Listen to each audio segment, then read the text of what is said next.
Hi, and welcome to this live reading from Blessed, the Academy of Seraph, Book 1 by Brandi, Elledge, and this is presented by Itsy Bitsy Book Bits.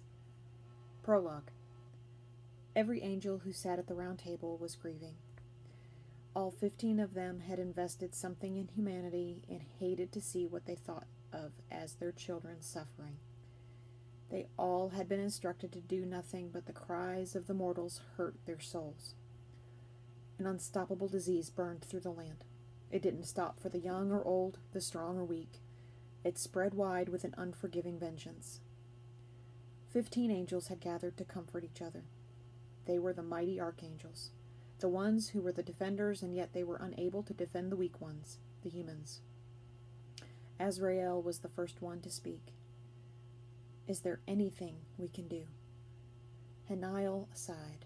She was weary to the bone. Her wiry orange hair swayed as she shook her head. "We have been instructed not to interfere with the dying." Then we mustn't, Jeremiel added, his ebony face filled with regret. "Mustn't we?" Beautiful Ariel began to pace with her lioness stride.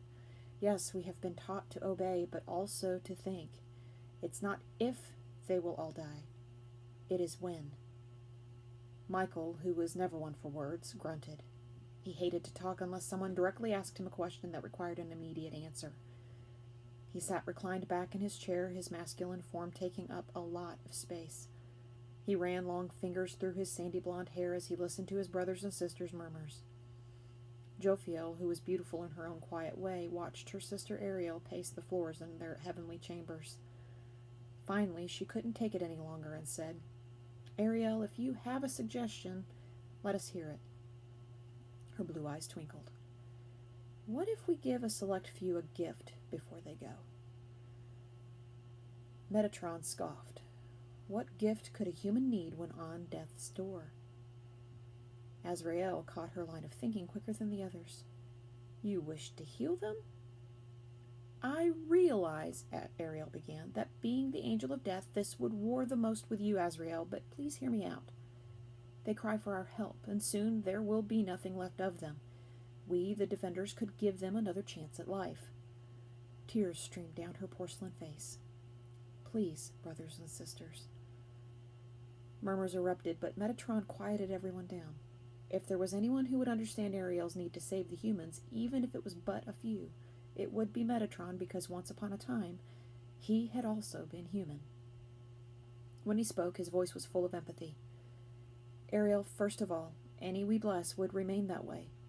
Generation after generation, they would have something a little extra, and I understand the ramifications." Seeing that she had at least one of her brothers and sisters' attention, she hurriedly continued. "Answer me this, brother. Do you think it was a coincidence that this plague happened so closely after Lucifer and the other angels fell from grace? This is no coincidence. We are supposed to be defenders. Let us defend. Don't let the fallen, the darken win." Raguel, the logical one of the bunch, sat back as the other angels talked over one another. Who would we choose to save? It should not be our decision who lives or dies. Ariel wet her lips. "What if we blessed those who showed some sort of heroism during the battle of all this death that is warring down upon them?" "There would have to be rules," Raziel said. He seemed always to know the correct answer. "If there were rules in place, then perhaps we could justify our actions." Metatron's twin, Sandalphon, who was the tallest of all angels, stood from the table. He was stunningly attractive, and just like his brother, every part of him looked like he was handcrafted to perfection. The only difference was Metatron was shorter and his build was less muscular. Sandalphon said, "This could backfire on us." "But?" Ariel asked hopefully. Sandalphon sighed. "But I think we should do something." He turned to Raziel. "These rules you speak of, do you have suggestions?" Raziel shrugged his massive shoulders. "I could come up with a few." Uriel asked, "How about we figure it out as we go?" "Tonight," Raziel added. Ariel started to speak, but he held up a hand, stopping her. "Sometimes it's better to ask for forgiveness than permission. We have one night to heal as many as possible. Then we all agree that we're done. No more interference from us. Ariel leaned a shoulder against a column. Sweet, sympathetic Zadkiel went over to her and rubbed her back. He knew that if Ariel had it in her way, she would drain herself to a husk in order to save as many as she could. Gabrielle, who had been quiet this whole time, tossed her long mane of brown hair behind her shoulders. Her ethereal beauty was beyond compare and as bright as her positive attitude. Never one to be discouraging, she had decided to remain quiet and let the others determine the fate of the humans. But when she saw that they were all quickly agreeing with Ariel's plan, she said, "I think it is a wonderful thing you speak of, Ariel, but what if these humans end up hating us?" Ariel shook her head. "How could they hate us for saving them?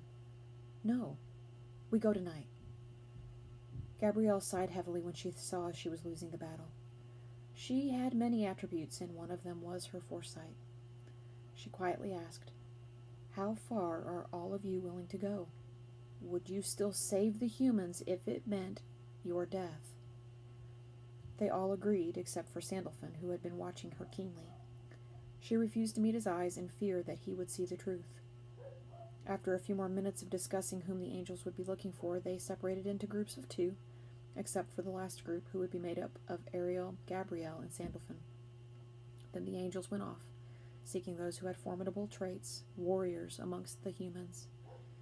It would have all gone as planned, except that none of them had known that there had been an angel spying on them, one who wanted nothing more than to bring the archangels themselves to their knees.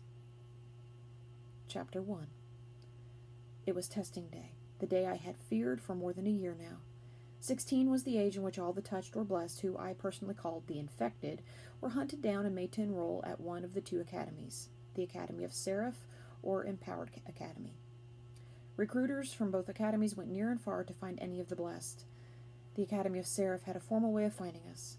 The Empowered Academy sent Darkin out to find us on the streets. Another reason I rarely left whatever home I was currently residing at. You never knew what came out at night, or daylight for that matter. Those who had been blessed by any of the 15 archangels were called demis. If you had been touched by an archangel and a fallen angel, also known as the Darkin, then you got labeled as a fully blessed. In my opinion, either way, you were screwed. Being straight up human was the way to go. It usually wasn't until puberty when we started to show signs of being blessed, so they usually left us alone until 16, or at least 16 was supposed to be the age. Thanks to me being a recluse and being rehomed several times, I had successfully avoided 6 tests and had dodged my fate for almost 2 years. I had hoped to avoid this one as well, but my new foster parent had received a letter from the Academy of Seraph in the mail saying I had been flagged, and they expected to see me at the next testing no matter the circumstances. No one wanted an angel showing up on their doorstep, so my foster parent reminded me 100 times last night that I was to go to the testing. Bouncing around from foster home after foster home had taught me how to pretend, and it helped that I was never in one place long enough for anyone to notice anything abnormal. However, if I didn't show up for the testing day, it would be a huge red flag, and they would send someone after me. Sometimes I wondered what America used to look like before the angels went to war amongst each other. It didn't look like a war zone yet, but there were parts in every county, in every state, that had been affected by the angels. Vindictive angels could do a lot of damage in a little amount of time. In the beginning, the archangels had tried their hardest to keep a tight lid on everything, but the Darkin and their demons didn't care if humans knew they existed. In fact, they preferred it. At least that way they got to see their fear. Ever since the last decade, the angels had been playing a game of sorts, kind of like capture the flag, but with blessed as their prize. Anyone who tested positive for the abnormal gene was sent to one of the academies. The Academy of Seraph was formally testing in my neighborhood today. If they found out who I really was, well, truth be known, I could do a lot worse. It was said that the Empowered Academy fought for the Darkin and had been known to bring students in line with their torture tactics. All of it was a moot point because I didn't want to be a part of any of it. I had been having dreams since I was 12 years old. Not a princess being rescued out of a castle dreams, but dreams of kids killing kids in a war that they shouldn't have inherited. If I had one wish, it would be human. But that wasn't the case. So, what did I do? I dodged the testings and pushed down that power that was usually humming inside me when I must leave the house, prolonging the inevitable for as long as I could. The testings held by the Academy of Seraph were held at schools, private and public. Homeschoolers got visited. I had tried for years to find out exactly how they tested us, but the problem with that was no one knew. Once you tested positive, you were taken. I would figure out a way to make sure that didn't happen to me, though. I tied my long brown hair in a ponytail, grabbed my faded backpack, and then headed for Saint's Christian School, where I was currently enrolled. I had never witnessed testing before, but I was sure everything was going to be all right. This was going to be no big deal. Maybe it would be a survey of sorts. If you thought you held an abnormal gene, then check the box kind of thing. I would draw little hearts above my name and giggle as I filled out the form, underlining that there was absolutely nothing in the world wrong with me, and bada bing, bada boom, I'd be scot-free. I laughed at the absurdity of it. The trees blew in the wind, as if they were trying to reach out their branches toward me. I hunched my shoulders and pretended that I didn't notice. If I told anyone that for the last 6 months trees tried to embrace me, they would think I was crazy, or no, I was blessed. Honestly, I'd rather them think the first. A dog was barking crazily as I rounded the corner. I froze in my tracks when I saw it laying on the porch. I met his brown eyes and my stomach twisted. I started to just walk away, but I couldn't bear the thought of him suffering. Mrs. Harrington was in her pillowcase dress, watering her roses.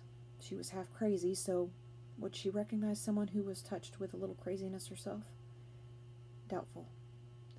I hefted my backpack higher on my shoulder. There was only one way to find out. "Hi, Mrs. Harrington," I called. "Hello, Gabriella."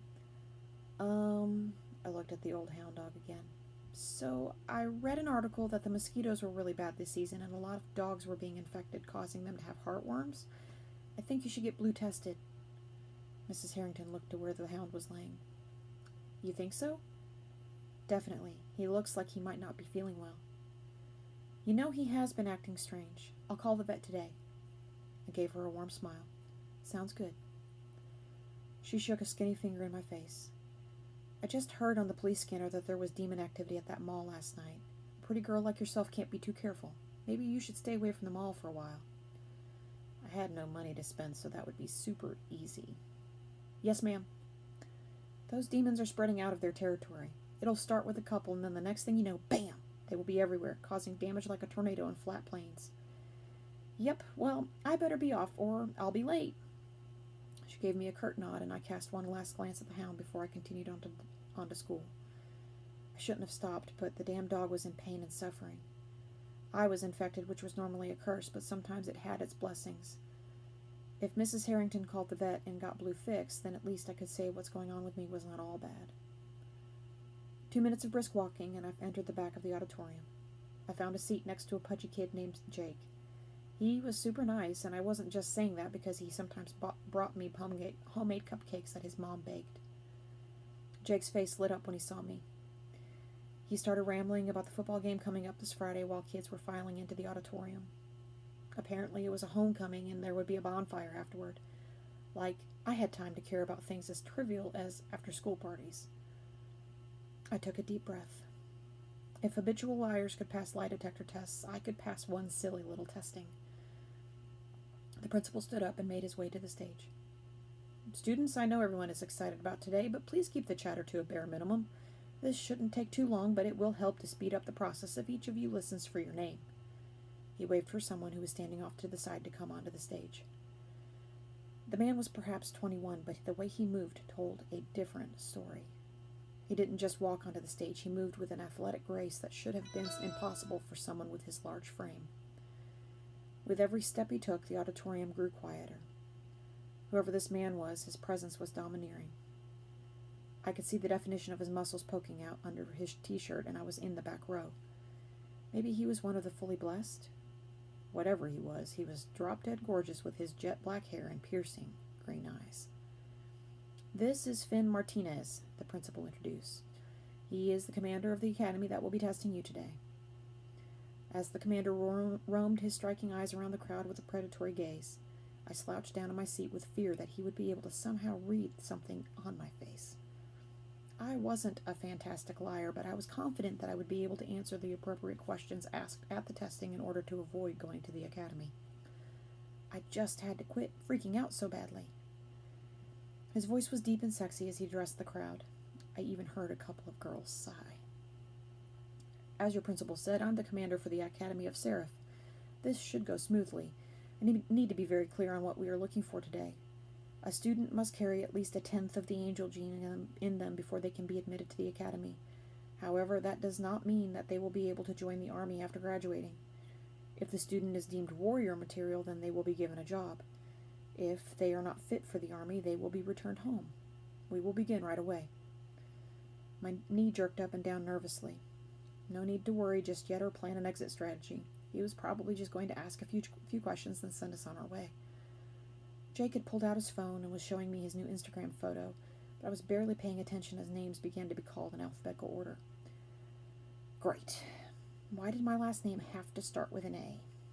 Apparently, they had a few recruits asking questions because the names were being called faster than I had anticipated. Jake said, "Wouldn't it be cool if we were touched, like straight up angel blessed?" Not at all. Sure. I heard the demons are kicking asses and taking names. I nodded. Yeah, maybe that's why they have to test so frequently. Nah, they have to test because everyone in the county would be trying to say they are touched. Nope, not this girl. Totally inaccurate statement. Jake, you do realize that if you get selected today, you will be fighting not only demons who are employed by the Darkin, but you will be at war with the other academy that trains their students to become Darkin. Jake pointed at the commander who was on stage. Look at that dude. Whatever side he's on is the side I want to be on. He probably eats demons for breakfast. I rolled my eyes. So what do we do? Fill out a form, and if we think we're one of them, they run us through a more advanced test? He shrugged. I guess. He leaned in close and whispered, So, what do you think the fully blessed can do? I wonder if they can shoot laser beams from their eyes. Who knows? Wouldn't it be my luck to be one of the blessed just to find out that I'm a demi whose blood is super diluted? Who am I kidding? I'll still take it. That's bragging rights. Even if you were touched by one of the Darkin? The archangels fell too. They just didn't get labeled as the bad guys. The way I see it, an angel is an angel. He gave a wave over his body. Don't I look like I come from an angel? I could so be a demi. He was trying to make me laugh, but I wasn't in the mood. You sure do. Man, I hope they hurry. Jake gave me a weird look before he went back to playing on his phone. Why hurry? We are getting out of algebra just for this, and if we're lucky, we will get out of history too. Finally, I heard my name. Gabriella Arian. I gripped the armrest when my name was repeated. Jake lightly elbowed me. Hey, you're up. Yeah, I laughed nervously. I'm up.